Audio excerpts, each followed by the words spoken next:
समोर बर्फाने झाकलेले पहाड, आजूबाजूची गुलाबी थंडी आणि त्या थंडीमध्ये हातामध्ये कॉफीचा कप ना नॉर्थ इंडियन ब्रेकफास्ट ठेवलेला होता. कारण इथे समोर जेव्हा बघितलं ना तर मी खरंच आश्चर्यचकित झाली, कारण समोर मला दिसत होते. दिवसाचा उपयोग कसा करायचा ना हे तुम्ही आमच्याकडून शिका. तर स्टेप बाय स्टेप आम्ही कुठे कुठे गेलो त्यानुसार जर तुम्हाला मनालीला यायचं असेल तर तुम्ही त्यानुसार प्लॅनिंग करू शकता. ठिकाणाला म्हणतात नेहरू कुंड, आणि नेहरू कुंड हे मनाली मधलं एक प्रसिद्ध नैसर्गिक असं झरा आहे. या लोकल गार्डियन बघायचंय का तुम्हाला? हे बघा,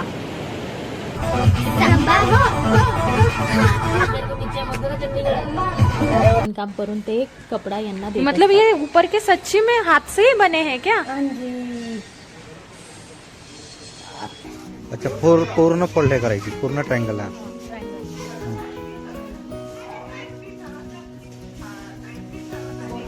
पण आम्हाला असंही जेवणच करायचं आहे. आता सगळे काय डिसाईड करतात त्यावरून. पण इथले moving cloud, we can see moving cloud, बर्फीले पहाड़ सब है यहाँ पे. गुड मॉर्निंग, कसे आहात तुम्ही सगळे? तर आता बघा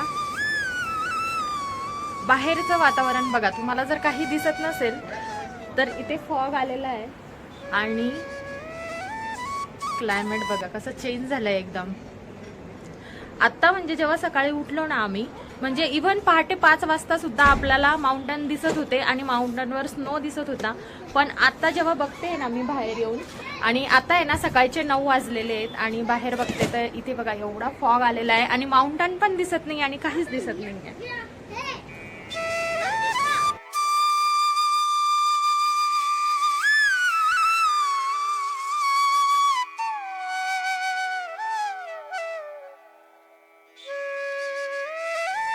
आता आम्ही नाश्ता करायला चाललोय आणि मी काल आहे ना डिनर पण घेतलं होतं, पण खूप थकल्यामुळे तुमच्यासोबत शेअर केली नाही ती. काय होतं, बफे डिनर होतं. तर मी आज तुम्हाला दाखवते की नाश्त्यामध्ये काय काय भेटणार आहे. टोपी घालणं मस्तच आहे इथे, इतकी थंडी आहे ना बापरे.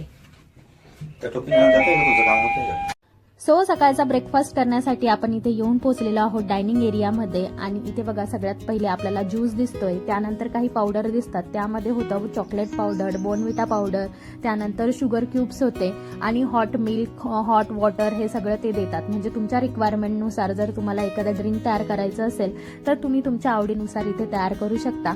त्यानंतर समोर काही फ्रुट्स ठेवलेले होते, त्यामध्ये होतं आज इथे यांनी ब्रेकफास्ट मध्ये महाराष्ट्रीयन तसंच आहे ना नॉर्थ इंडियन ब्रेकफास्ट ठेवलेला होता. कारण इथे समोर जेव्हा बघितलं ना तर मी खरंच आश्चर्यचकित झाली, कारण समोर मला दिसत होते पोहे. म्हणजे मी एक्सपेक्टच नव्हतं केलं की इथे आपल्याला पोहे सुद्धा भेटू शकतात म्हणून. नेक्स्ट इथे यांनी ठेवलेलं होतं छोले आणि कुलचे, त्यानंतर पराठा होता. पराठा सोबत आपण दही सुद्धा घेऊ शकत होतो.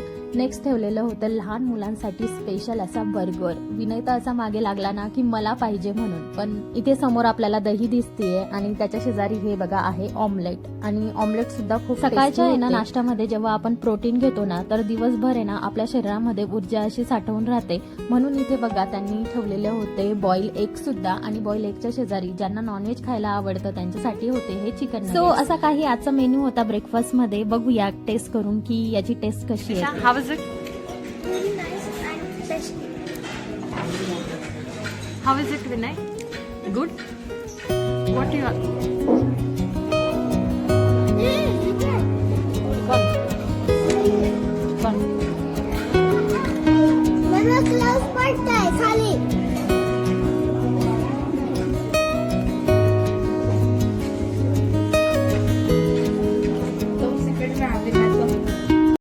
जर तुमच्यापैकी कोणी नोटीस केलं नसेल ना तर तुम्ही आणि आम्ही सगळे सेमच आहोत. कारण मी ते ना हाताने जेवण करतेय, कारण की चम्मच मी आणायला विसरली होती आणि मुलांना सांगितलं की घेऊन ये, तर त्यांना सुद्धा कंटाळा आला होता. म्हणून मी इथे हातानेच आपलं फूड एन्जॉय करतेय. एक हाथ में चाय का कप और बाहर का नजारा.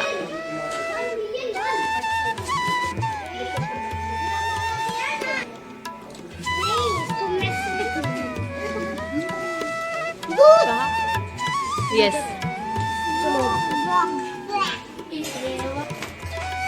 मेरे लिए खुला रखना.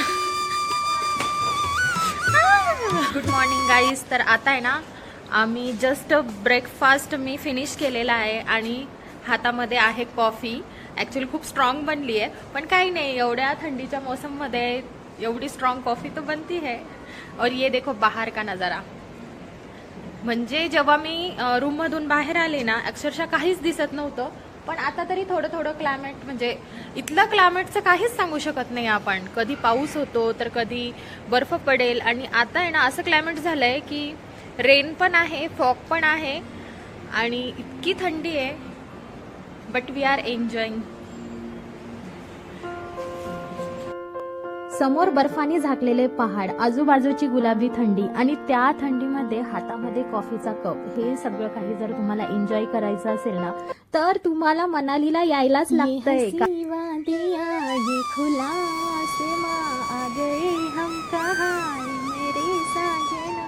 इन बहारों में दिल की कली खिल गई, मुझे तुम जो मिली तो खुशी मिल गई. खरंच हे जे गाणं आहे ना, इथे आल्यानंतर खरंच रियालिटीमध्ये उतरल्यासारखं वाटतंय बरं का. ह्या नजाऱ्याचं जितकं कौतुक करावं तितकं कमीच पडेल. शब्द अपुरे पडतील, पण कौतुक करायचं आपण काही थांबू शकणार नाही असा हा नजारा. कसा वाटला तुम्हाला कमेंटमध्ये नक्कीच सांगा. अहो थांबा थांबा, चाललाय कुठं? अजून तो व्हिडिओ स्टार्ट पण नाही झालाय. म्हणजे खरी ब्युटी जी मनालीची आहे ना, ह्या व्हिडिओमध्ये तुम्हाला पुढे पुढे बघायला मिळणार आहे. कारण इथे आमची तयारी चालू आहे आणि तयारी करून आम्ही ना मनाली एक्सप्लोअर करायला जाणार आहे. तर लास्ट व्हिडिओमध्ये मी तुमच्यासोबत मनालीचा डे 1 शेअर केलेला होता. त्या डे 1 मध्ये आम्ही मनालीला रात्री येऊन पोहोचलेलो होतो आणि रात्री गेलेलो होतो आम्ही मॉल रोडवर. म्हणजे ना दिवसाचा उपयोग कसा करायचा ना, हे तुम्ही आमच्याकडून शिका. तर स्टेप बाय स्टेप आम्ही कुठे कुठे गेलो, त्यानुसार जर तुम्हाला मनालीला यायचं असेल तर तुम्ही त्यानुसार प्लॅनिंग करू शकता.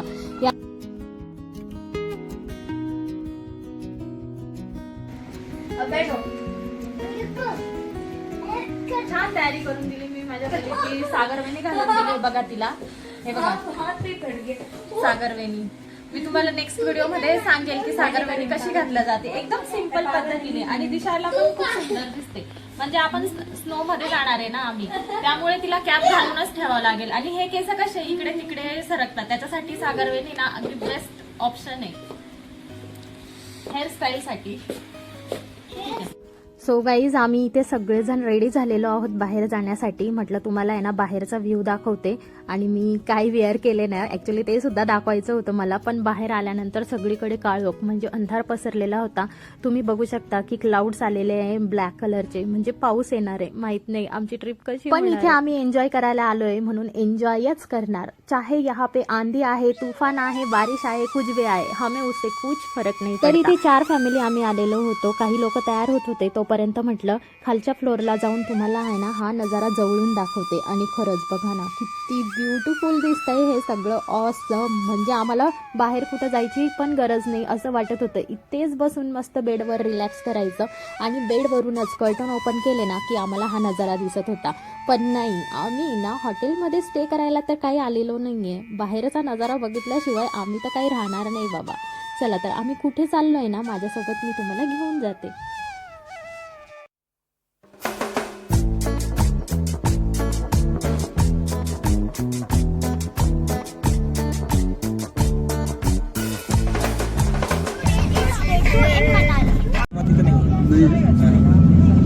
रिव्हर राफ्टिंग साठी आलेले इथे लोक. आणि इथे ना आपल्याला रेंटने कपडे पण मिळतात. 200 रुपये पर रेंट असंच लिहिलेलं आहे डायरेक्ट. त्यामुळे कुठे पण आपली फसवणूक होईल वगैरे असं काहीच नाही.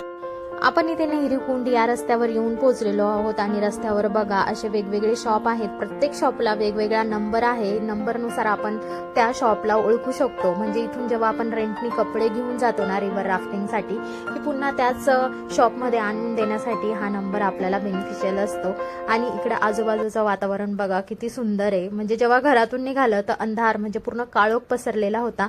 आणि अचानकच बघा इथे वातावरण सगळं क्लिअर झालेलं आहे. त्या निसर्गाचा आनंद घेण्यासाठी आम्ही या ठिकाणी येऊन पोहोचलेलो आहोत. आणि या ठिकाणाला म्हणतात नेहरू कुंड. आणि नेहरू कुंड हे मनाली मधलं एक प्रसिद्ध नैसर्गिक असं झरा आहे. या झऱ्यामधून वाहणारं पाणी एकदम स्वच्छ आणि ना चवीला सुद्धा खूप सुंदर आहे असं म्हटलं जातं. तर जे आपले पहिले पंतप्रधान होते भारताचे पंडित जवाहरलाल नेहरू यांनी या स्थानकाला भेट दिली होती आणि इथलं पाणी त्यांनी पिऊन पाहिलेलं होतं आणि मग त्यांना ते खूप छान वाटलं, म्हणून मग ह्या स्थानाचं नाव नेहरू कुंड असं पडण्यात आलेलं आहे. नेहरू कुंड हे स्थान मनाली मधलं जे मॉल रोड आहे ना त्यापासून 5 ते 6 किलोमीटर आपल्याला पडतं आणि मनाली पासून जसं आपण रोहतांग पास कडे जातो ना तेव्हा हे कुंड आपल्याला बघायला मिळतं. हे ठिकाण हिमालयातील सुंदर डोंगर आणि ना दऱ्यांच्या कुशीमध्ये वसलेलं आहे. या कुंडामध्ये पाणी ना भृगू नावाच्या सरोवर मधून येत असतं. हे भृगू नावाचं जे सरोवर आहे ते मनाली पासून 22 ते 24 किलोमीटर दूर आहे आणि हे सरोवर 4325 मीटर उंचीवर वसलेलं एक पवित्र सरोवर बर्फ वितळून आणि जमिनीमधल्या खडकांमधून हे पाणी गाळून शुद्ध स्वरूपामध्ये नेहरू कुंडामध्ये येत असतं.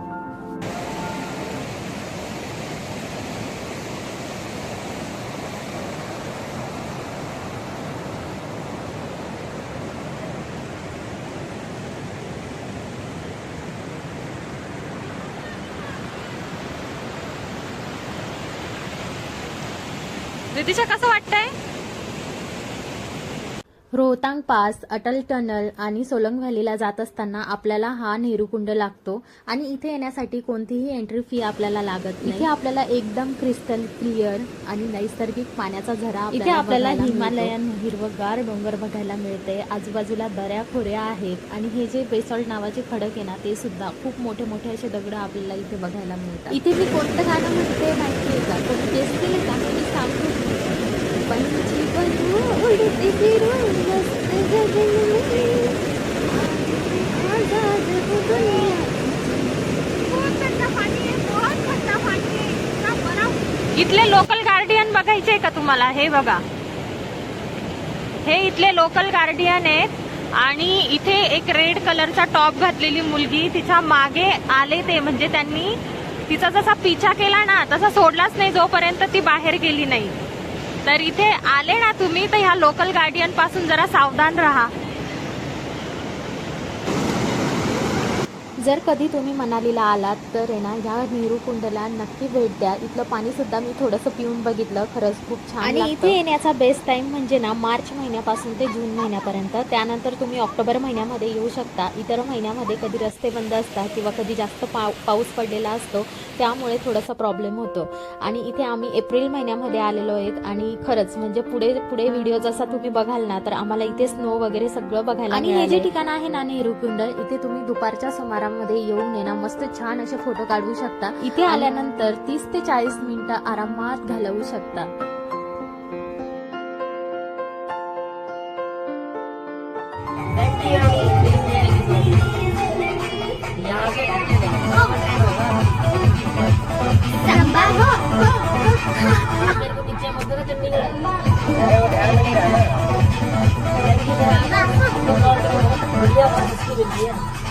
कोई है क्या? आदमी कोई आ रहा है क्या? कोई दोस्त वगैरह कोई गया हो वापस आ रहा हो नहीं करके. 1 ते 1.5 तास नेहरू कुंडावर टाइम स्पेंड केल्यानंतर ड्रायव्हर दादांनी आम्हाला इथे घेऊन आलेले आहे शॉपिंगसाठी, कारण त्यांना इथले बरेचसे लोकल दुकानं पण माहिती होते आणि हे वन ऑफ द फेमस दुकान होतं म्हणून इथे ते आम्हाला घेऊन आलेले आहेत. चला तर बघूया इथे काय काय भेटतं इथे.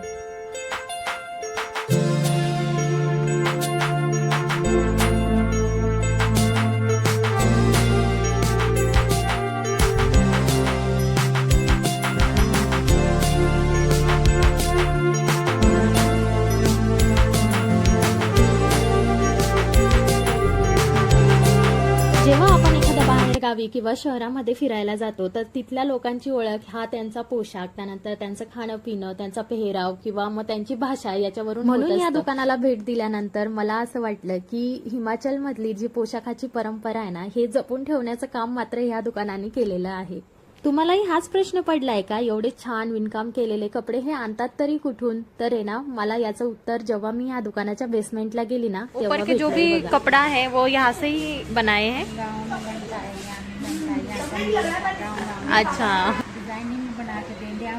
हाँ हाँ, सैंपल आप देते ओरिजिनल, बाकी वो बनाते. इथल्या काकूंना मी जेव्हा विचारलं तर त्यांनी सांगितलं की ओरिजिनल सॅम्पल आम्ही इथे बनवून देतो, त्याच्यावर डिझाईन कशी पाहिजे वगैरे वगैरे. आणि मग ते गावागावामध्ये प्रत्येकाच्या घरामध्ये म्हणजे मोस्टली लोकांच्या घरामध्ये ही मशीन असते आणि त्यावर विणकाम करून ते कपडा यांना देतात. मतलब ये ऊपर के सच्ची में हाथ से ही बने हैं क्या?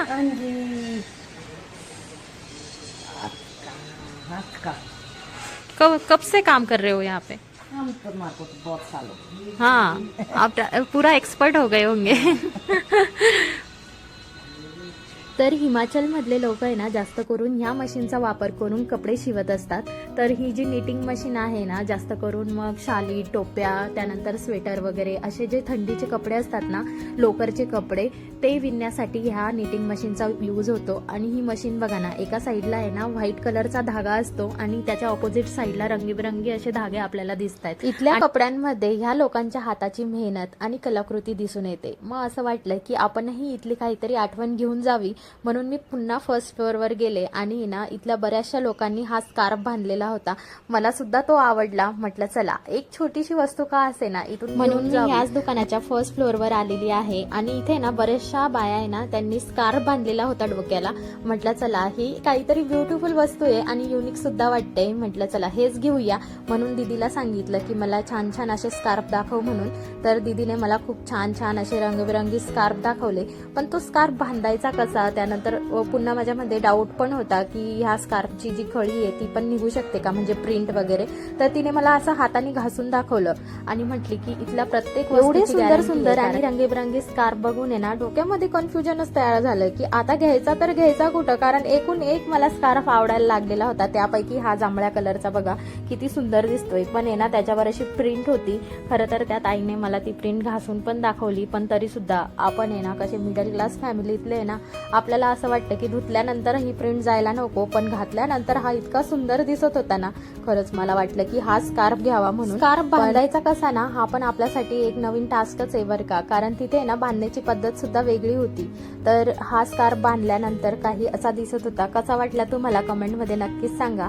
आणि इथे बरेचसे ऑप्शन होते, त्यापैकी मला हा पिंक कलरचा स्कार्फ सुद्धा आवडलेला. म्हटलं चला तो सुद्धा ट्राय करून बघते म्हणून. पण तो बांधताना आहे ना त्यांची पद्धत वगैरे मला जाणून घ्यायची होती. म्हणून मी दीदीला म्हटलं की तू हा स्कार्फ मला बांधून देऊ शकते का, म्हणजे तुमच्या स्टाईलमध्ये. तर ती म्हटली हो म्हणून. तर तिने कसा स्कार्फ बांधलाय बघा.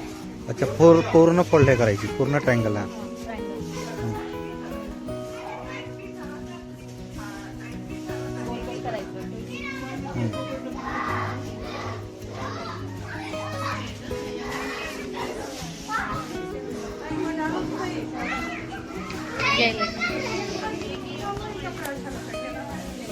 विनयसाठी एक स्वेटर घेतलं, त्यानंतर माझ्यासाठी हा स्कार्फ घेतला आणि बिलिंग केलं आणि निघालो पुन्हा आमच्या प्रवासाला. एक तो मैंने ले लिया, एक दूसरा पार्सल आपके पास ही होगा.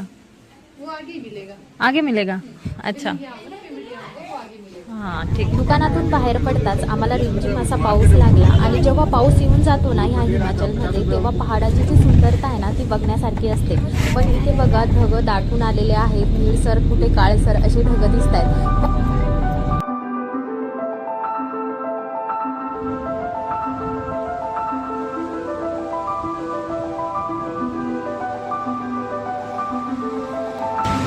आता आपण मनाली मिलमध्ये थोडंसं जेवण करणार आहे. कारण आता आहे ना दुपारचे 4:30 वाजलेले आणि आम्ही सकाळी नाश्ता केला होता, पण आम्ही बाहेर गेलो होतो त्यामुळे आम्हाला काही वेळ भेटला नाही.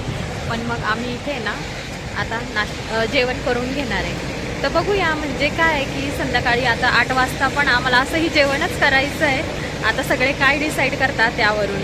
पण इथली क्वालिटी, क्वांटिटी, त्यानंतर जेवण कसं असतं ना ते मी नक्कीच तुमच्यासोबत शेअर करते. आणि इथे माझ्या मागचा व्ह्यू बघून घ्या तुम्ही, किती सुंदर आहे.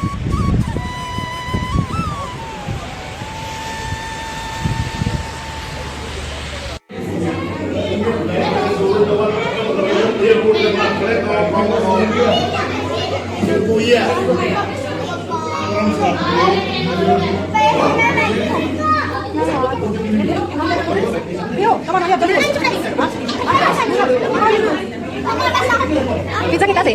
पिझ्झा बरं ठीक आहे. तुला काय पाहिजे?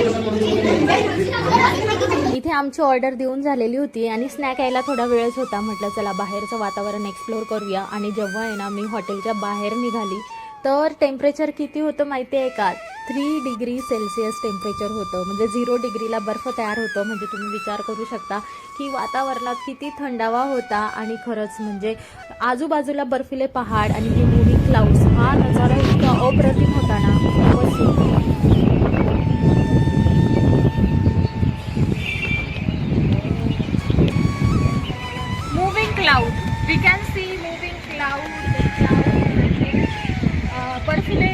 पहाड़ सब है यहाँ पे।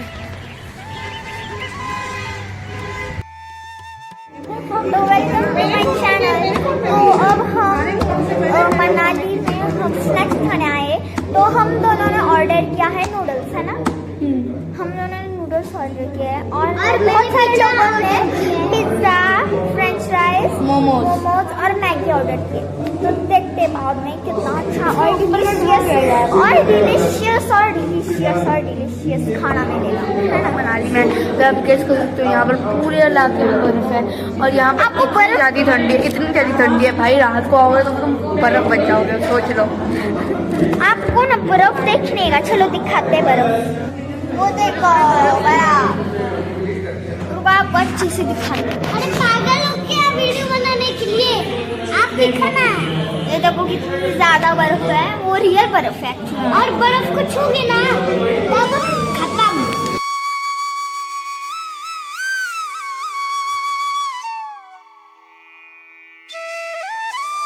असंच बसल्या बसल्या आहे ना हॉटेलमधल्या रूफवर आमचं लक्ष गेलं आणि बघितलं तर आहे ना सुकलेला जो वेल होता ना त्यांनी डेकोरेशन केलेलं होतं. म्हटलं खरंच ही तर युनिक आयडिया आहे. म्हणजे ज्यांनी पण माझा हा व्हिडिओ बघितला ना आणि त्यांना सुद्धा असं डेकोरेशन करायचं असेल तर युनिक आयडिया आहे बरं का. इथे आहे ना मस्त लाईट वगैरे लावून तुम्ही तुमच्या हॉटेलमध्ये असं डेकोरेशन करू शकता. आणि सगळ्यात आधी इथे आमचे गरमागरम भजी आलेली आहेत. भारतामध्ये तुम्ही कुठेही जा आणि असं जर वातावरण असेल तो पकोडे तो बनतेही भाई. मस्त ताव मारला आणि इथे आलेले आहेत आमचे नूडल्स. तर लहान मुलांसाठी स्पेशली त्यांनी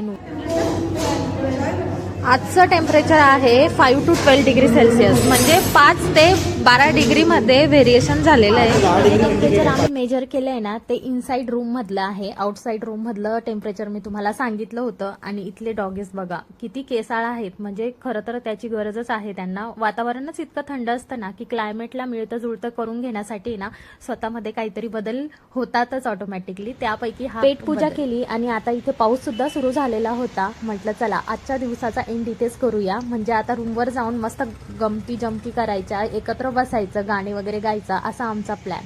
चला आता भेटूया नेक्स्ट व्हिडिओमध्ये. तोपर्यंत बाय. नेक्स्ट व्हिडिओसाठी माझ्या चॅनलला आमचा मनालीतला डे 2 होता आणि डे 2 ची पूर्ण गंमत जम्मत मी तुमच्यासोबत शेअर केलेली आहे. डे 3 खूप स्पेशल होणार आहे कारण आम्ही जाणार आहोत बर्फामध्ये. त्यामुळे आत्ताच माझ्या चॅनलला सबस्क्राईब करा, बेल आयकॉनवर क्लिक करून नोटिफिकेशन ऑन करा म्हणजे नेक्स्ट व्हिडिओ जेव्हा येईल तो तुमच्यापर्यंत पोहोचेल. चला तर बाय. आणि हो जर तुम्ही शेवटपर्यंत माझा व्हिडिओ बघताय ना म्हणजे तुम्ही माझा डान्स पण बघितलाय तर मी कोणत्या गाण्यावर डान्स करते ना कमेंटमध्ये नक्की सांगा.